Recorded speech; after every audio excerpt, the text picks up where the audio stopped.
Et bonjour Sana. Bonjour Rachid. Vous allez bien? Très bien. Bon.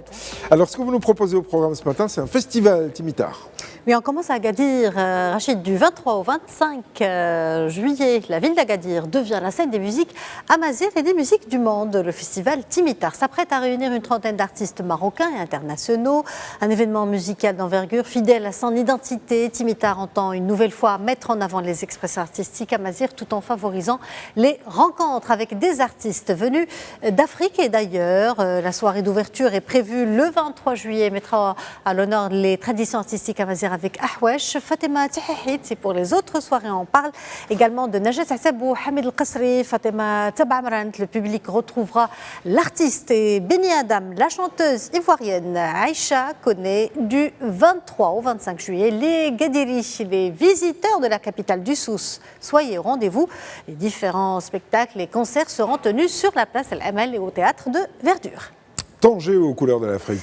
On enchaîne avec un programme culturel entre musique, prestations artistiques et danse. En célébration de la diversité africaine, la Confédération des étudiants élèves africains étrangers au Maroc organise la 16e édition de la Semaine africaine à Tanger avec une journée de clôture culturelle célébrée en grande pompe au Centre culturel Boukmar. Une journée en couleurs et en ambiance au programme des artistes, des performances africaines, des prestations culturelles, de la gastronomie africaine. Vivez un moment unique placé sous le signe du partage et de la joie. Et puis une soirée cinéma. Et on termine avec une soirée cinéma un peu spéciale. Aretha Franklin prendra l'affiche jeudi 16 juillet à la salle Cameo à Rabat avec le film Respect, un lent métrage qui suit l'ascension de la carrière de la légende d'Aretha Franklin avec Jennifer Hudson dans le rôle principal.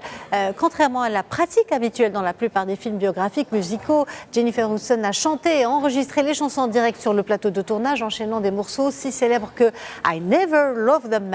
La comédienne a même appris à jouer du piano pour ce rôle qui l'a obligée à chanter 83 fois de tenues et à porter 11 perruques différentes tout au long du film. Les tubes s'enchaînent à l'écran et les amateurs de cet artiste légendaire en auront pour leur ticket de cinéma.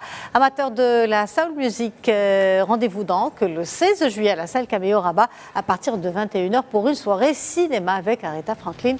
Une célébration de son talent et de son héritage musical, bien sûr. Il est peu probable, Rachid, si vous êtes intéressé, que vous sortez de la salle de cinéma sans vouloir réécouter du Aretha Franklin et chantonner, bien sûr, ses grandes chansons. On termine avec une fan zone, la vôtre. Votre fan club qui va se réunir chaque matin pour vous regarder dans la matinale. Dima Sana, ça c'est le slogan. Merci beaucoup Sana. Salut.